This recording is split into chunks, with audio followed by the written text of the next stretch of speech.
So we are all, and to those online, I'd like to say happy Sabbath as well. And we will just go into our opening prayer because, and then I'll do the remarks, the opening remarks. Alden, opening prayer, please. Shall we stand, please, for our opening prayer?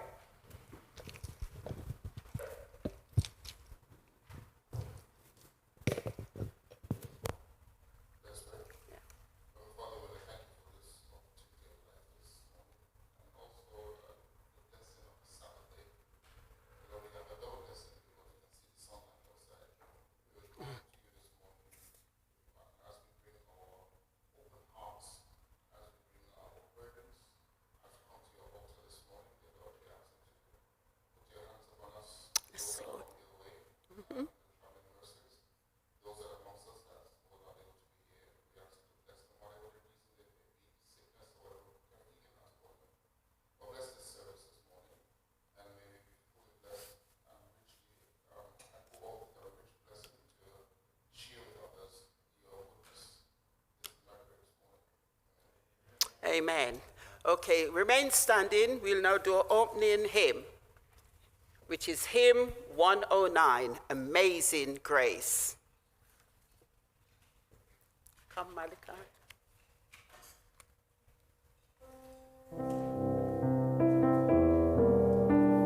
Good morning, church.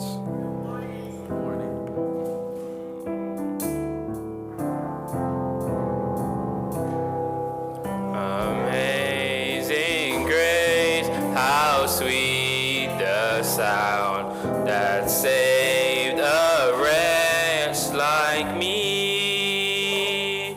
I once was lost, but now I'm found. Was blind, but now I see. 'Twas that taught my heart to fear, and grace my fears relieved. How precious did that grace appear, the hour I first believed. The Lord has promised good to me. His word my hope secures. He will my shield and portion be, as long as life endures. Through many dangers, toils, and snares, I have already come. 'Tis grace has brought me safe thus far, and grace will lead me home. When we've been there 10,000 years, bright shining as the sun, we've no less days to sing God's praise than when we first begun. Amen.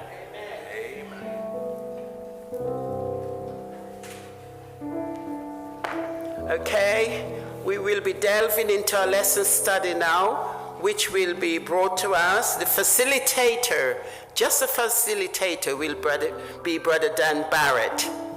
Let us do. He will come and do the presentation, and we will be helping. Come over, Brother Dan. Thank you.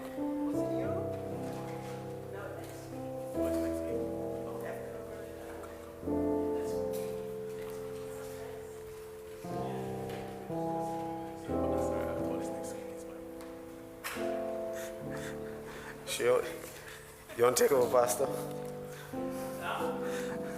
Seemed like we're double booked. It seemed like both of us came prepared to the lesson this morning.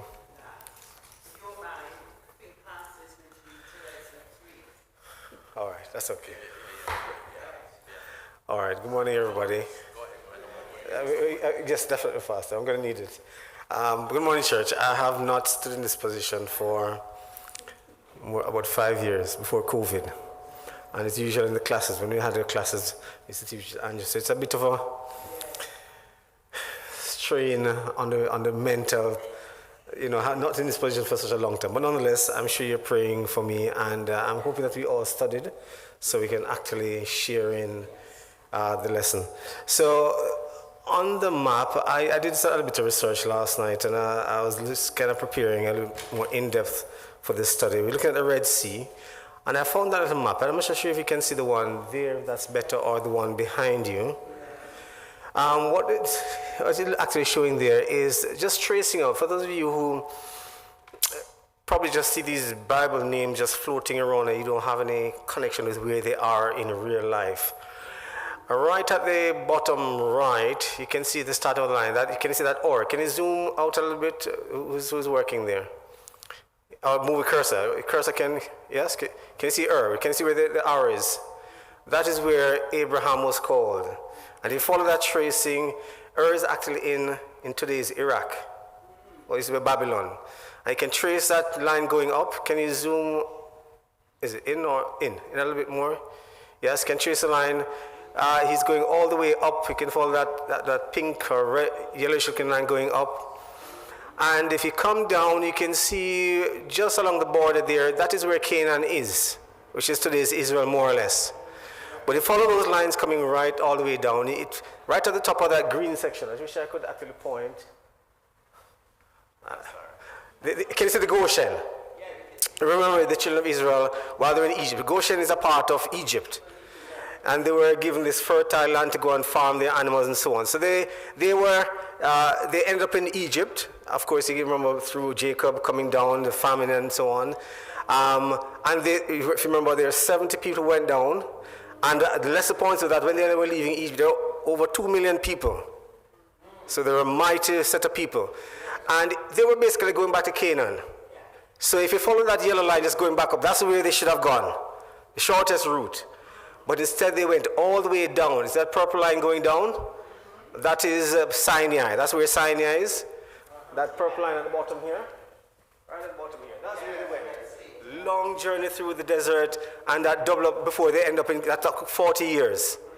Does that make sense? That's a picture as to what's going on. So that little tip that there, that's all a part of Egypt, and that blue part or greenish part there where Goshen is, that's a part of Egypt they were living. That's where they were moving from. So that's going to give you a visual as to where Israel is just along the coast right there. Where you see Sidon and Tyre, that's where Canaan or Israel is now. So we're looking this week as to through the Red Sea. So God's people were in Egypt in slavery. They wanted to go. They were there in slavery for years. And here came Moses. Moses came to Pharaoh and said, listen to me, it's time for my people to go. God has given me instructions. They need to go. He wouldn't listen. That's previous lessons. Plagues came, the first 9 came. I think last week we looked at the 10th plague, where the firstborn was destroyed. At the end of it all, Pharaoh said, I've had enough. The Egyptians were tired of all what was going on as well, all the plagues. They wanted these people out of their land. They said, go. In fact, we learned how when they went to the Egyptians, they actually gave them stuff. They said, take what you want. We just want you out of the land. They were happy to see them go. But we know that it wasn't for very long. Because I don't know if it's the love of money on Pharaoh's part. Once the people left, he started thinking about all the hard work that his people would have to probably do, the lack of funds coming in or lack of things to do. And so his mind changed and he started chasing after them. So for the entire lesson, so what we're going to do, we're going to go through the entire lesson very, very quickly in terms of the story of what actually happened. And then hopefully we're going to come back and see how we can look at different things that happened to the children of Israel, how we can apply them to our lives today. So I'm going to get the help of you guys. I'm not going to talk alone. I'm going to help you to kind of pitch in and tell me what happens next and then what happens, and we'll move on. And then hopefully at the end, we can go back and then look at what happens at different things and see how we apply it to our lives. So, plague number 10 is here. Mr. Pharaoh says, that's it. He called in Aaron and Moses, say, get the people out, but before you go, give me a blessing. Kind of strange, isn't it? A bit of a strange one. We're going to come back to that. So they're off and they're on the way. What happens next? I'm getting some feedback from you guys. What happens? So they're on the way out. I'm trying to think that, as I said, 70 people came to Egypt 430 years ago, and they are now wanting to go. Trying to manage 2 million people. Is that an easy task? Could not have been an easy task. To manage from so many different, I think the Bible mentioned this idea of armies, which they say suggest probably in groups, probably their tribes. They were together. Much easier to work with that. They probably have a brigadier here, and you have your team of people coming together, and that's how you get word out. Can you imagine trying to get word out to 1 million or to 2 million people? That must be quite challenging. Without phones and WhatsApp and that kind of a thing, it's a bit challenging, isn't it? So I don't want to think that they were in groups. And so they're marshal, they're ready to go. What happens next? Come on, guys. Can I see the hands of those who had a review of this week's lesson? I know we have done this children's story years ago, and we think we know this story inside out. This week I actually read literally from Exodus 12 right through to 15, and some of the things that we say, I don't remember if I actually knew these things, some of these things that happened. So I see a few hands that you have studied. What happens next? Can you tell me? And if anything, if you have stepped over something, don't be afraid to say something happened before. Yes. They end up being stuck between the Egyptians who came after them and the Red Sea. Okay. But you have to remember that there was a pillar, a cloud that went before them in the day, and then a pillar at night. Yes. Yes.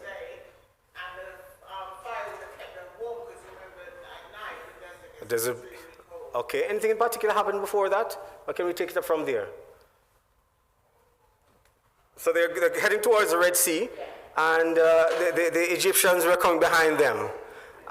Do you remember they started murmuring? Well, the cloud and they were leading them from beginning. Okay.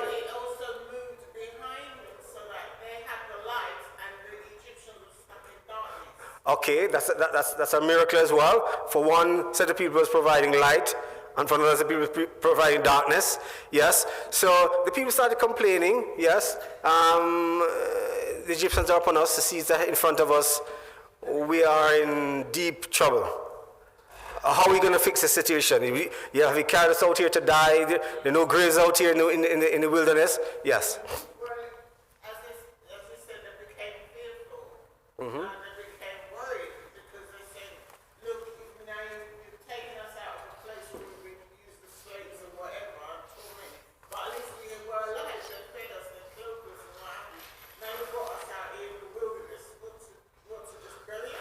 Yes, and that's just human behavior, though, isn't it? That is. But the thing is, and like today, God has done so much for us. He's carried us so far.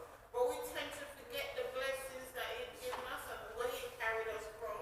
Yes. We tend to forget. And then we start murmuring, we start moaning, we start complaining. And God has to again prove Himself to us. All right. Now, Pastor, you probably can help us here a little bit. Before they moved off, they had to consecrate their firstborn. And I did a little bit of research as to what firstborn actually meant. I thought firstborn, basically, it seemed like in the Bible they're talking about firstborn males. And that at one time, I think firstborn, as the Bible said, the one that opens the womb, or the matrix, the Bible says. It opens the womb. I thought, and then when I did a little bit of research, it says that the firstborn had to do with not necessarily the first, the oldest, but the one with the highest rank. I don't know if Pastor can help me out here. Can you give a little bit of clarity as to what this firstborn is. So when the Lord asked them to sacrifice, to redeem or to give back their firstborn, could you just add a little bit? Okay, so I know it's the concept of the firstborn, you're correct, in both angles that you took it from. But in this context, the firstborn,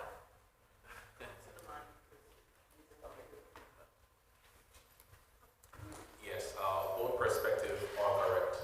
It can be seen in both ways. But in this context, if you begin to look at even the animals and the requirements that was needed going forward, it would suggest that the firstborn here speaks primarily to the literal firstborn.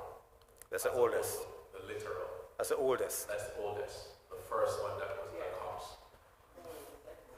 So could I ask a question then? When the death angel, as it were, passed through Egypt, was it just the firstborn males? Was it the males that were taken, or the firstborn, the oldest? The firstborn is the one that, as I said, both the womb. Then the first one that came out of the womb is the first one that came out of the womb. So my question was, just for the understanding of everyone, in the case of when the angel passed through and destroyed the firstborn in Egypt, was it the firstborn males or the firstborn? Is there, do we know for sure? It doesn't Okay, fair enough. But it does say the firstborn, so it doesn't specify that whether they were male or female. It didn't say the firstborn families. Okay. So we can only make this the firstborn. But as I said, Pastor said, it can actually mean either two things. The first, literally oldest, but it could be firstborn male. We're not going to tie ourselves too much on that, but we can come back to that if anything. Point out, we don't have a weapon today that does that. If any of the First Nations of power had that kind of weapon, trust me, they'd use it. Pastor? Okay, I think there's an important piece here as well. From a symbolic standpoint, this firstborn also speaks to Jesus Christ. Yes. Being the firstborn. And that is one of the principles that the lesson is hoping to convey as well. All right. So we don't want to get too caught up on that, because as I said, there are times when it could mean the oldest as well as the literal firstborn. But also, another significance is that if you had the firstborn of the animals as well, Yes. talk about the clean and the unclean, because with the others, you sacrifice the lamb or whatever, but with the donkey, you couldn't, that's considered as unclean. So you don't sacrifice him. You break his neck if you don't redeem him. So that again shows when Christ is redeeming us. Okay, all right, thank you for that. Okay, so the children of Israel were before the Red Sea, and the memory text, that's where the memory text actually hits us. The memory text says, "And Moses said to the people, 'Do not be afraid. Stand still and see the salvation of the Lord, which he will accomplish for you today. For the Egyptians whom you see today, you shall see again no more forever. The Lord will fight for you, and you shall hold your peace.'" We're going through very, very quickly. I'm going to come back and look at different pointers. So they're ready to go through. They're quite worried that they can't pass the Red Sea. And what happens? What does Moses do? It stretches out its rod, because God has told it stretches out its rod, because God told him to stretch out the rod, so that and the sea would part, so that they can walk through on dry land. Yes. And then when he got to the other side, he was to stretch it out again, so that the sea would cover the Egyptians. All right. I would want to think that there's some moving people is quite challenging in terms of their walking. They're not driving. So a day's journey, I don't know how much is a day's journey, how far they can walk in a day, I don't know for how long they're walking for. But I don't want to think that on chariots you can catch up quite easily than horses. You definitely can catch up quite quickly. Yes.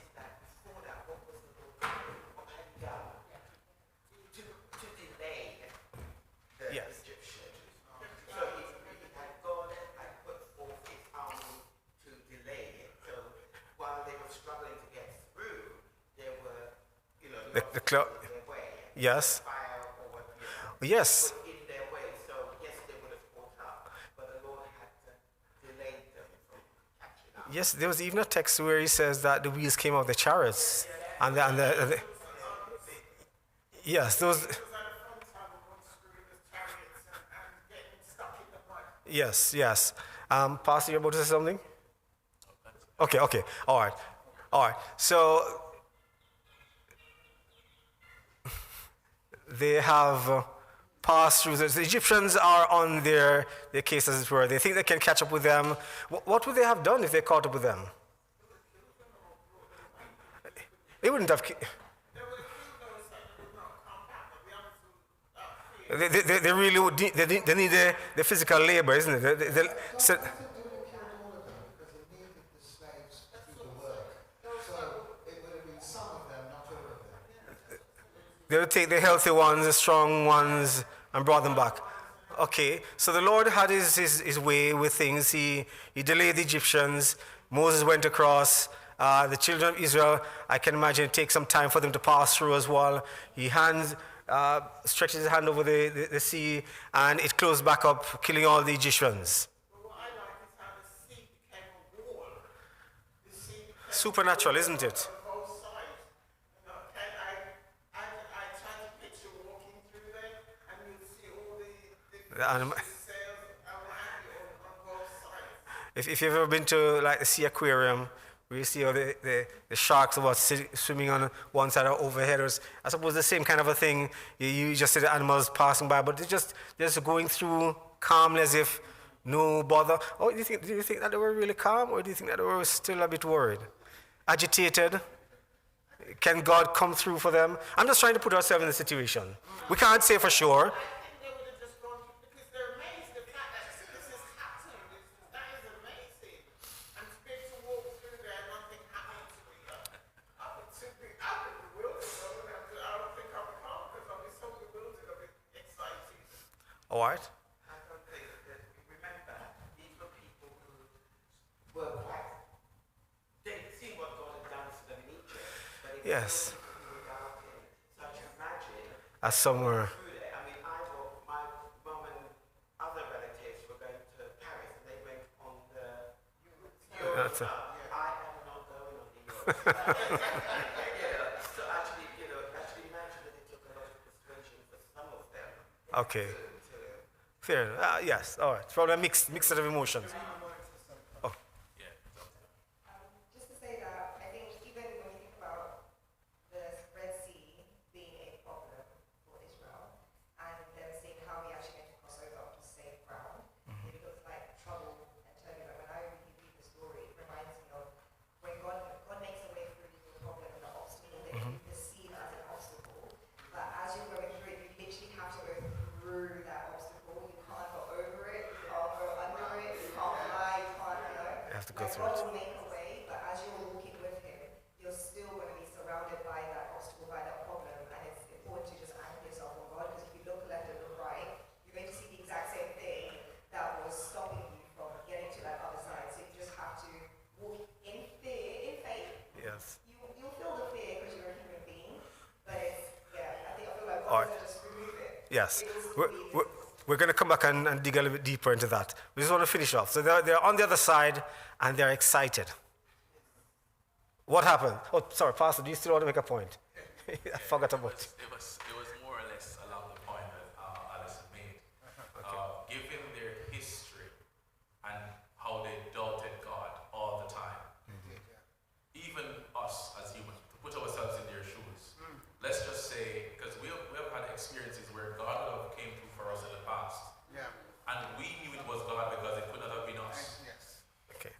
And when you're faced with a new challenge, even though you are confident and aware of what God can and has done for you, there is still an element of doubt and pragmatism making the next move. So I would take from that not all of them were excited about it. Some people were fearful, even doubtful. All right. A point at the back here. We're coming back to the application to us now. I'm trying to go through the entire story. We're going to come back and look at each. How are we going to apply it? Yes, go ahead. Even when we're stubborn, God's will be fulfilled in and through us. When we don't believe in what we're not doing,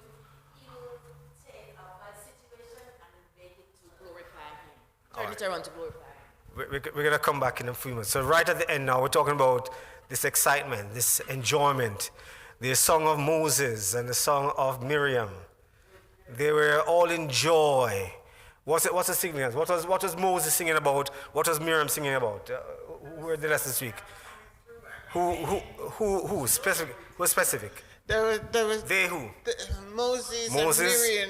They were singing They were singing two different things. Come on, tell me what they was were Moses singing singing about? that What was they- Miriam singing about? They were singing because the enemy was Yes, drowned. we They know fell that. like- Who? but- You not answer my questions.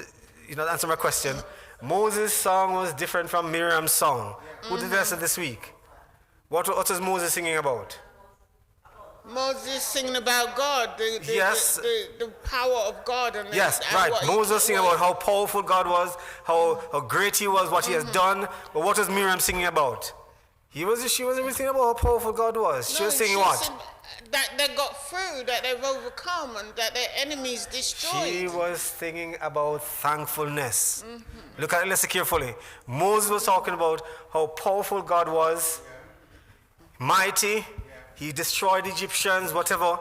But Miriam was talking about thankfulness. She gathered the women and she took her tambourine and they were just singing about thankfulness to God. Not talking about how powerful God was, but thanking him. So we're going back to the beginning now. I'm going to talk about how we're going to apply some of these things to us. I know some of you guys trying to put in a little bit and piece here about application to us, yes. But we're going to go back now and look from the start. Okay, let's start off with Pharaoh. Why did he ask for a blessing? Why did Pharaoh ask for a blessing? Is there any significance in that? He finally see who guarded the power of the Israelites. God. He finally saw that. I think What was it in the moment? I think he finally acknowledged it. But at the end of the day, he don't want to say that. Oh, my God is not no good. He wanted, so he's trying to disguise it. That's how I saw it. Okay. Why would you ask for a blessing after your firstborn is dead? I mean, I don't understand that. You know what I mean? So I'm a bit confused. Well, I think He asked because he just wanted to stop the devastation that was happening to his kingdom. It wasn't because he truly believed in God. It was because of what was happening. Yes, I agree with that. I think he was looking at what he was losing, what he had lost, and or he was about to lose. And we're trying to apply it to us now. Do we find ourselves in situations where we find ourselves in some dire circumstances and we just call out to God? And as soon as things get better, we forget again. Something for us to think about. Yeah. Okay, let's move on. So, this, yes? Yes, that was the straw that breaks the camel's back for him. He have had enough. So it wasn't out of penitence. It wasn't any real remorse. He just wants this thing to end. And so he asks the blessing on that account. And we're like that too. Quickly, I have a friend. One day we were playing football and there was a bolt of lightning. And it struck close to where he was standing. And he was so frightened, he thought he was going to die. And he said, Lord, if you spare my life, I will surrender to you. And up until this day, he hasn't surrendered to the Lord, but his life is spared. So I think it's kind of like that for Pharaoh. Yeah. All right, something for us to actually be mindful of. Okay, consecration of the firstborn. I was there for the birth of my first child, Tiffany. I was literally there. And I've heard that it makes men's knees weak. It's not they're not very strong to be in the room at a time. For the men who are here, it's an awful experience, honestly. It's to actually see what the women go through. But I'm just thinking from a dad's perspective. I'm thinking from a woman's from a woman's perspective. That first child, I'm sure for those of you who have children, they're special to you, isn't it? Yes. That first. That's special at first. So I can imagine When God asked for the consecration of the firstborn, we see it in the Bible as almost like it's expected. You hear it, so many people talk about it. It's like they do it without even thinking. How do we apply that to ourselves today? Is it just the firstborn that we consecrate?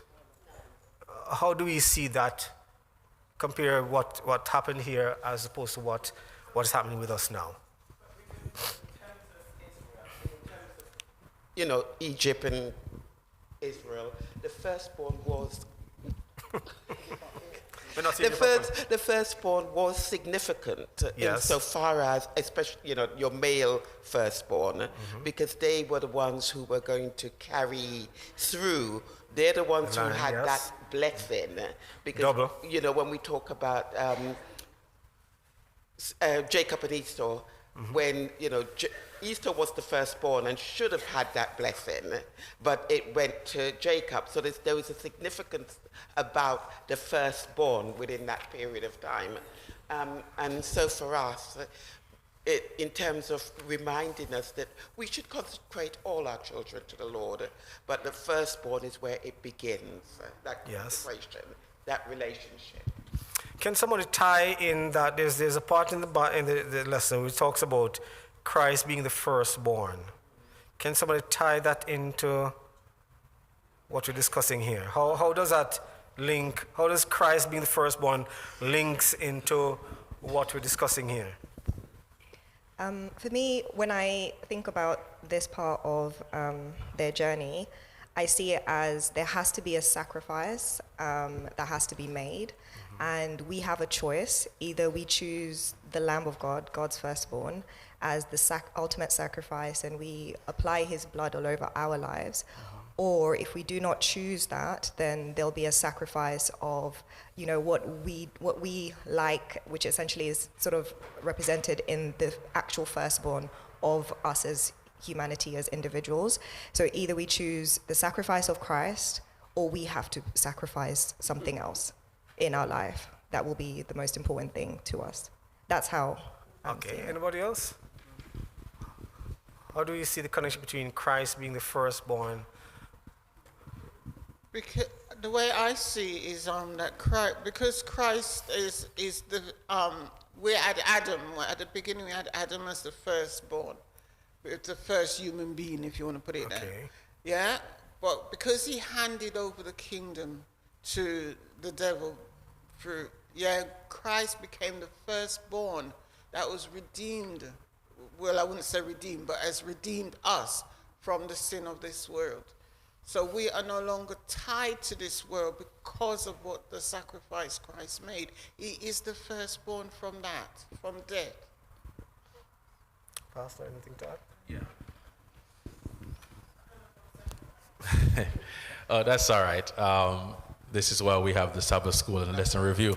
Yes. So the firstborn here ought not to be first seen in light of how we understand the firstborn, because that would imply that Christ was created. So the phrase that was used there speaks to preeminence. It's best translated as the one-of-a-kind son.